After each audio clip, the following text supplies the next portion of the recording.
It's episode 38 of Fresh and Uncooked. I am Chris. And I'm Jeff. And Jeff and I love to eat, and we know you do too, and that's why we are all here together every week to bring you information on new menu items and products, give our opinions on the new food we try and enjoy, and each episode of Fresh and Uncooked has its own dedicated topic. Jeff, number 38 is going to be about... barbecue. Again. Barbecue Part 2. Why not? We talked about barbecue last episode. Memorial Day weekend happened. Jeff and I we both prepared meat. We did some indulging, for sure. There's a major fast food chain out there, and they're deep frying their new burger. Ooh. There's also some new push pop gummies I want to tell you about. No comment from Jeff. Why? I'd be really excited about that, but I guess no. Gummies that are push ones? Come on. Why you won't be able to easily remove the cap off the bottle of your Coca-Cola soon. Oh, my goodness. Coming up next in food news. Any news? Is there any news? I have news. Food news. Bad news travels fast. All right, Jeff, for the first time, Arby's is serving burgers. How about that? I mean, they're what is it? All about the meats? Yeah, all about the meats, but no burgers until now. Until now, yeah. Now, I love this. I plan on trying one of them. They have they have two, the deluxe Wagyu Steakhouse burger, which is American cheese, shredded lettuce, tomato pickle, red onion, and a special burger sauce on a toasted brioche bun. It's kind of just classic burger type. That's how I make my burger at home. That's how I like my burger: lettuce, tomato pickle, onion. I usually go ketchup, mayonnaise, but a burger sauce is fine. That sounds perfect. They also have a bacon version of that, which is same toppings, but bacon is included. And instead of that special burger sauce, it's got a Parmesan peppercorn ranch going with that one. Okay. That doesn't sound awful. $5.99 and $6.99. Definitely Arby's priced for those burgers. Oh, yeah.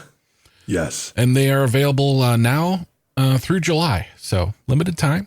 Here's the interesting thing, though. Well, first is their blend. It's a blend of American Wagyu and regular ground beef. So it's not 100% Wagyu. And it's 52 Wagyu, 48 ground beef. So it's okay, kind of half and half. So the patty is cooked sous vide off-site, and then they finish it at the restaurants by deep frying it because Arby's doesn't have a grill top in their restaurants. It's part of their setup. Oh, they're not making burgers. They don't have a grill top, Right. And to melt the cheese, they deep fry the burger, slap the cheese in there, and stick it in the microwave. So it is microwaved a little bit too. So sous vide, deep fried, and microwaved Wagyu beef burgers. Well, I'm still going to try one. Yeah. Can you be surprised? I mean, I think most fast food places use microwaves at some point, right? The deep frying part. I don't know. I don't think I've ever had a deep fried burger. Maybe I have. I've had deep fried hot dogs that were wrapped in bacon. Yeah. Oh yeah. Yeah. It's delicious. You only order one because even Jeff only orders one. Yeah. Even I only ordered one, but same with this burger, deep fried, and it's sous vide off site. Is this going to be a juicy burger? We'll have to wait and see. We'll definitely have to get our hands on one or two of these and let everyone know what we think for sure. Yeah. I mean, it's probably sous vide and then frozen. Right. But Jeff, I know you've been dying to hear this story. Bazooka candy. I mean, well, first of all, you remember Push Pops, right, Jeff? Little Push Pops candy. It's like a thing you could stick your thumb in, the little plastic thing, and a little tube of candy would come out. Oh, hard man. Candy. I don't think that I do remember that. Do I? Oh. Man, I thought that was going to be well, of course I remember that. I'm not that old.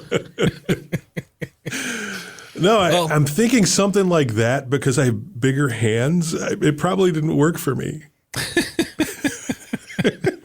Even as a child. Just like, keep your push pop. Yeah. Well, it's a pretty iconic candy. At least I think it is. But at this year's Sweet and Snacks Expo in Chicago, which we got to go to these one of these years, Jeff. Yeah, for sure. McCormick Push Pop Gummy Pops were unveiled. Bazooka Candy brand says strawberry, blue raspberry, berry blast, and watermelon flavored gummies will be available. And it's kind of the same concept. See, a Push Pop, Jeff, I didn't think I'd have to explain this, but you might want to Google it just to get a picture. Now, I remember a push-up. I remember the push-ups that you would get from the ice cream truck. That was my go-to back in the day. Very similar concept, a lot smaller, almost like a lipstick kind of container, like size. Okay. And it was hard candy that you could push up, take a few licks or whatever, and you could put a cap back on it, put it in your pocket. It's like a sucker that you could enjoy throughout the day, I guess. Okay. Although I doubt any kid would do that. They would just devour the whole thing and then throw the plastic away. But this is kind of the same concept. It comes in a refillable container where you simply flip open the lid, push it up, push it back down, and you get a soft, airy gummy. And it's a refillable container, so you can add more gummies later. Okay. So that was one of the interesting products at the Sweets and Snacks Expo that's held every year in Chicago. I would try it based on the flavors that they have there. Yeah, good flavors. Strawberry, blue raspberry. Sounds pretty solid. Berry mix, or berry blast. Watermelon. Watermelon, I don't like the taste of regular watermelon, but I do like artificial synthetic watermelon taste. Synthetic definitely is a better taste, but something about it. Soon you'll see Coke bottles with the caps attached to them. If you're in Great Britain, you already see this. If you're in the States, it'll happen before 2024 when the company aims to roll them out for all of their plastic bottles and all their brands. The reason is people aren't recycling the caps. They're only recycling the bottles. Oh. So Coke wants to attach the cap. So when the bottle's recycled, the cap goes in the recycle bin with the bottle. Makes sense. Yeah. So if you're like, getting a Coke one day and just screwing off the lid and you're like, why is this cap hard to get off? That's why. All right. There you go. Thought that was pretty interesting. Couple of quick things here. Wingstop is getting into the chicken sandwich game. Oh. And they're testing a new chicken sandwich in 60 locations across Columbus, Ohio, Fresno, California, Las Vegas, Nevada, and Orlando areas. So if you're one of those areas, I saw a picture of it, and it's kind of just basically looks like the new Popeyes version where it's kind of a buffalo chicken sauce. Okay. Or buffalo, sauce on the chicken sandwich, pickles, bread, very simple.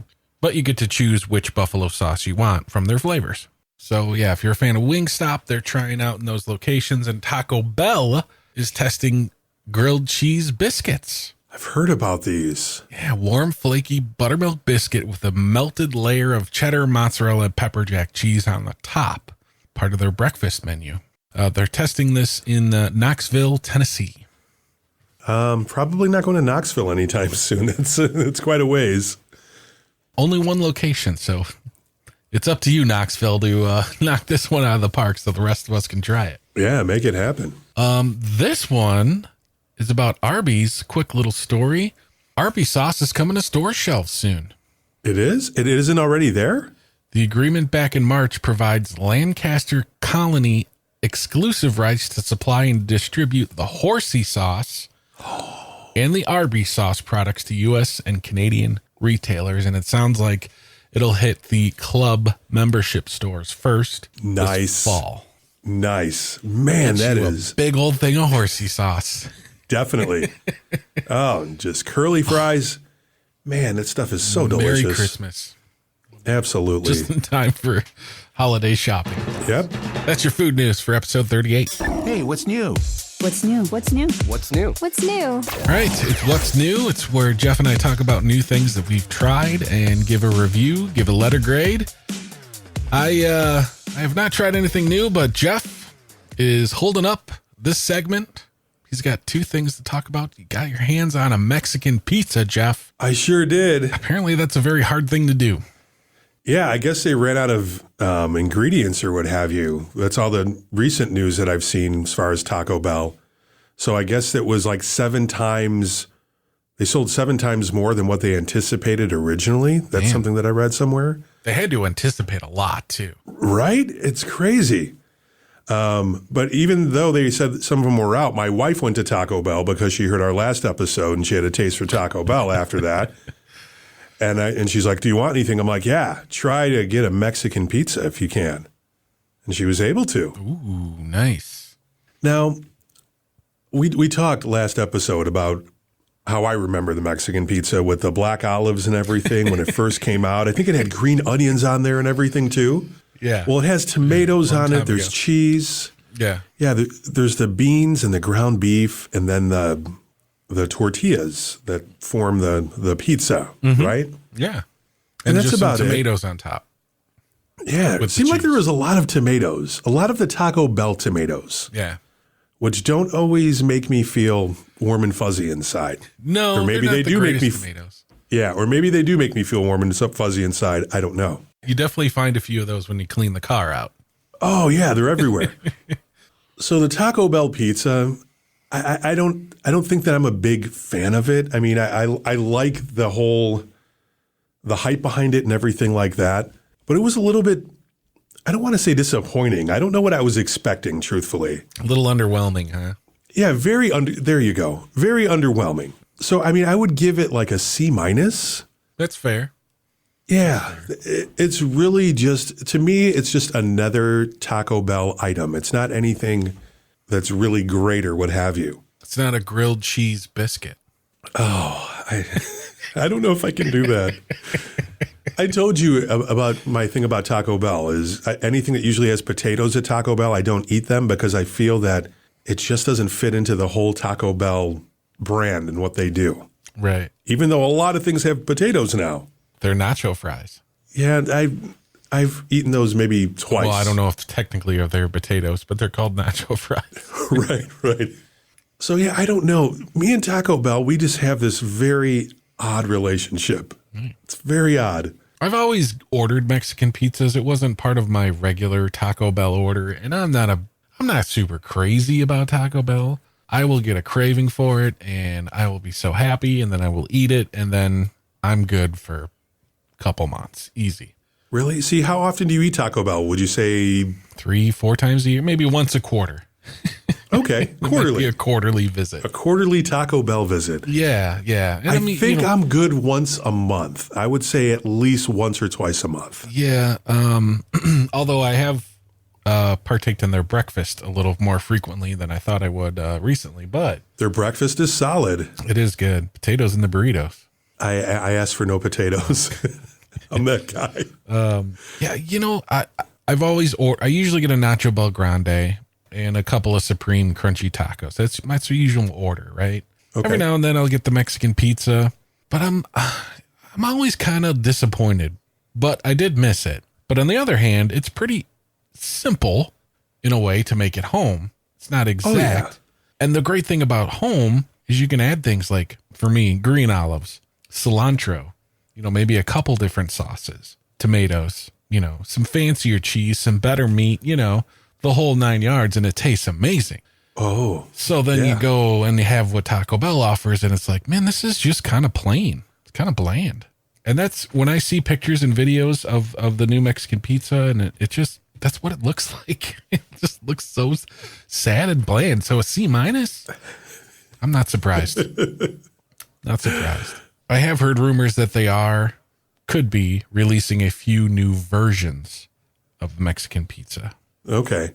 Yeah, from what I understand, the taco pizza the Mexican pizza is back. It's back For good. It's back for good. They had a big launch campaign on TikTok that got delayed because of all the orders with supply with Doja Cat and Dolly Parton, I believe. Yeah.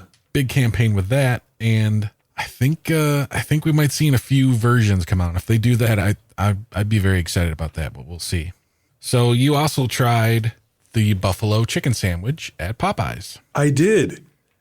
And you said last episode that, well, you weren't very impressed by it. It's the Popeyes chicken sandwich, which is the best chicken sandwich, but it's a buffalo version, which I've had several times at several places, and it didn't stand out to me. No.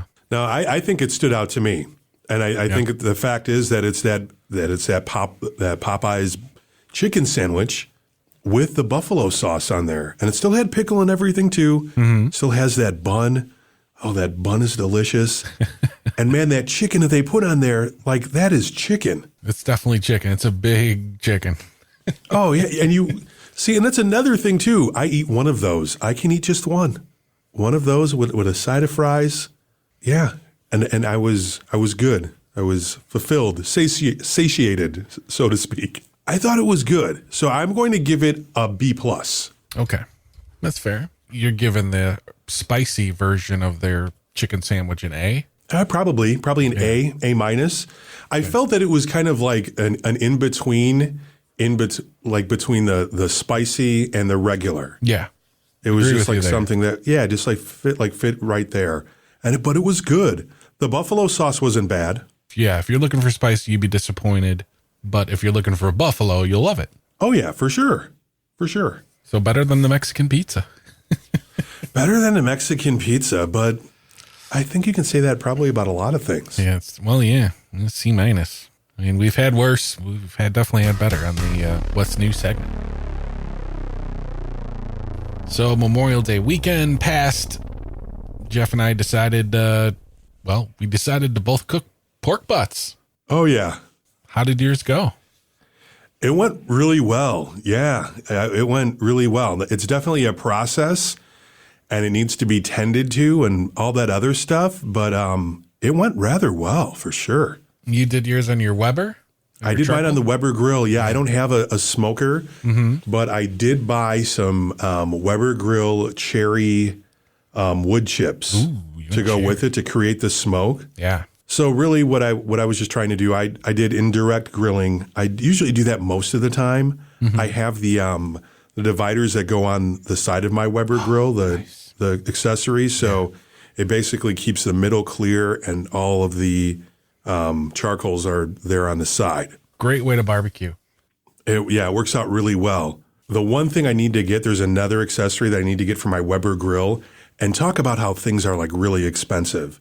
So I want to get the hinged grate that goes on the top that has the hinges where it's easier to put in charcoal. More. Yeah. Yeah. But it's like $60. I think I only spent like $100 on the Weber grill. Oh, wow. Yeah. See, I have a Weber charcoal, but it's a small one. So Okay. no matter what, I can't do indirect grilling because it's just so small. Okay. I mean, it's not like one you'd see at like a, tailgating at a football game or whatever. It's Right. not like 3 inches from the ground. It's a, Weber grill, but the diameter, the circumference is just, too small to do any indirect grilling. But Yeah. I would definitely love to have a bigger one with the charcoal containers for the side. And then, if you're going to do that, you need to have that lid or the grate with the add more charcoal the hinges. or wood or the hinges. Yeah. Yeah. So, I would just have to take off the grate with gloves every once in a while and then just add more charcoal or more wood chips to it. So I just basically made sure that there was always smoke happening. Nice. That's how I wanted to make sure that there was always smoke. So I soaked my cherry wood chips in Guinness beer. Wow. Because I had Guinness left over from St. Patrick's Day. Okay. And I was like, why not? Let's just try something different. I don't know if that really made a difference at all. I have no idea. It didn't taste like Guinness or anything like that to me. You didn't notice anything different with that? No. I don't know if it. Yeah, I don't know if it really did anything to the wood chips. I don't know if it hindered it in any way. I mean, it seems like the wood chips worked out really well. I got a really good smoke going and a smoky flavor in the pork butt too. But I just put that on the grill. About 6 hours it took. It was a little over 7 pounds, the pork butt that I had. And I got that to like 175. Okay. And then I wrapped it in foil and waited for that to get over to around 200. I think it might have gotten slightly over 200. Yeah, nice. That's the way to do it. Yeah. So I think all in all, it was about 6.5 hours maybe. Wow, I am jealous of that. Well, Jeff, I did the same thing. I did not go cherry. I went with hickory and pellet smoker. Mine started to stall around 160. I looked and the probe said 162. And then an hour later, the probe still said 162. Half hour later, it still said 162. So I'm like, okay, it's thing stalling. It's time to wrap it. Yeah, it took it all the way up to 200, but mine took about 12 and a half hours. Oh, wow. And how big was yours? Mine was about 9 pounds, and I was probably going at about 225 or 240. I think I started it, and I was trying to go as low as slow for as long as possible. Ended up raising the temperature up just to, because I was getting hungry. Right. But no, it turned out great. Just took a little longer than expected. That's the rule with barbecue, though. It's done when it's done. You can't say, dinner's ready at 5. Right. Barbecuing, especially a large piece of meat. Oh, yeah, for sure. And you don't want to have undercooked pork. Oh, yeah. No. So, yeah, as soon as that puppy was done, had a couple of pulled pork sliders. I went with like the Hawaiian rolls. Oh, nice. That's solid. Piled that high on a couple of those little babies. Touch of barbecue sauce, and also did a blue cheese coleslaw to go along with that. So pretty happy. Wow. Blue cheese coleslaw. Yeah. That sounds delicious. See, I went grocery shopping at the club. Well, I went to Sam's Club. Mm-hmm. So that's where whenever you buy anything. Yeah, and anytime you buy anything from there, not a sponsor. Yeah, not a sponsor at all. But they can be, by all means. But the thing is, like, every time you go there, I mean, when you buy stuff from there, it's always so big.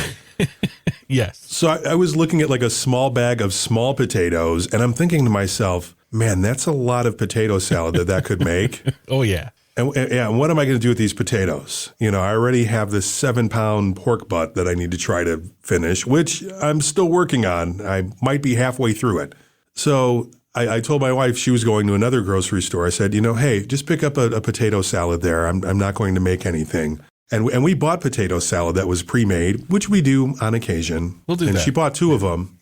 Yeah, she bought 2 of them. One of them was good, and then the other one, not so much. Oh, yeah. There's some bad ones out there. Yeah, just very, bland. And my wife was like, isn't this a little bit bland? And I said, yeah, it kind of is. So then I was just thinking like, oh, I should have just bought those potatoes and made my own potato salad. Bought the 20-pound pack of potatoes. Oh, yeah. So now next time I do this whole thing, which, Chris, after eating all this pork. Yeah. And, pork wasn't the only thing that I made. I made burgers too. Okay. And I made sausage as well. Nice. So it was a lot of red meat. A lot of red meat. Well, pork isn't red meat, though. It's not. It's the other white meat. The other white meat. it's kind of red meat, though. It's not fish or chicken. Yeah. No. So, and I did make fish too. I had salmon because I had some leftover salmon fillets that were in my freezer. Okay. And I've kind of discovered recently that salmon, it's okay, but it was better on the grill. What I did on the grill, it was awesome. I just put a little bit of dill and a little bit of Dijon mustard on there. Ooh, nice. Very good. All right. Yeah, I it was like very it, good. even though I don't eat fish, but so that's the only way I really know how to cook salmon, I feel. I don't make it well other ways. We both combined probably have 9 pounds of pork still left over. Right. I did mine on Saturday. I believe you did yours on Sunday, right? Right. Yeah, so day apart, but there's still a big container of pulled pork.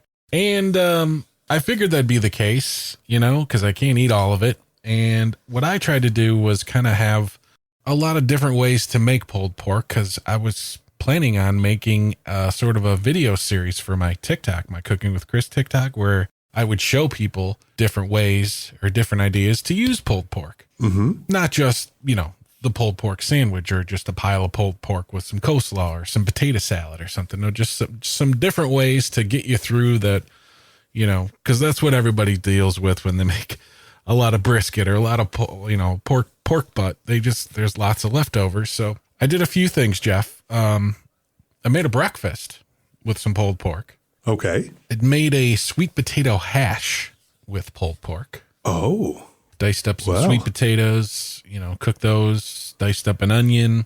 I think I put some cilantro in there, heated up some pulled pork in there, cracked a couple eggs on top and let it, the eggs set, and there was breakfast.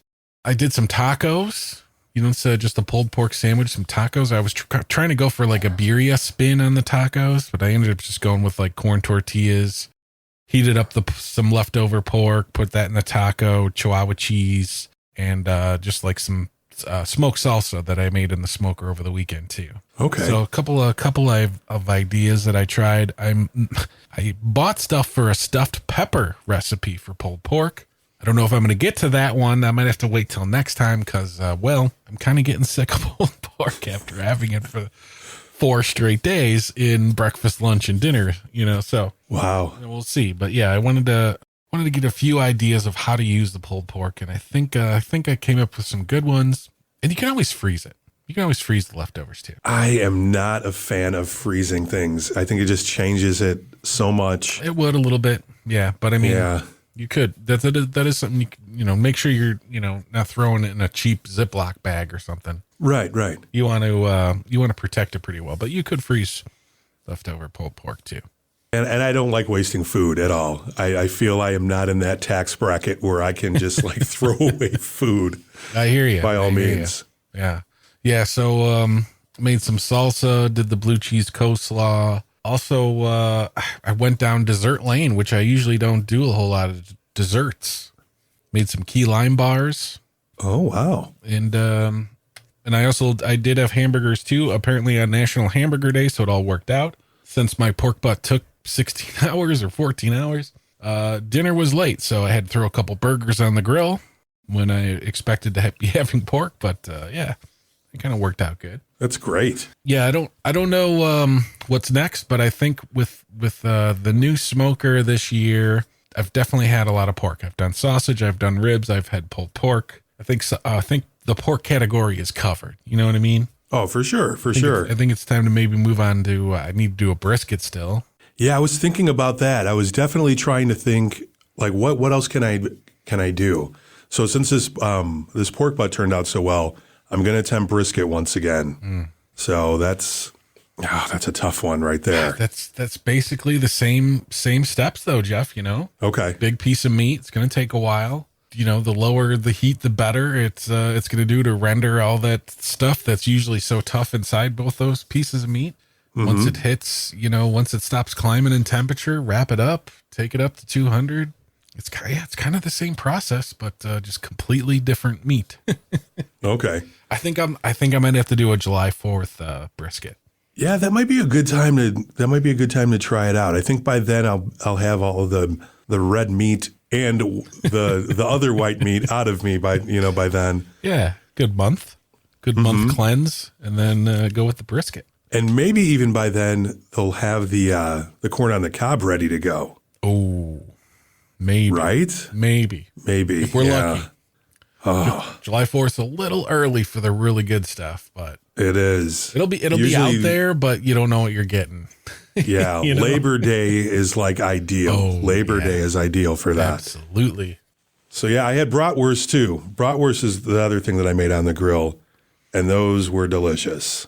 Nothing to complain about there, No, right? It's like enough said. Oh, I had a brat on the grill. Oh, okay. I think you get the gist of that. I think, yeah, unless you run out of mustard or something, that's happy campers right there. Oh, right. Yeah, barbecuing season has just begun. There's still several months, at least in our geographical location. It's usually. Oh, but Chris, I do it all year round. I know.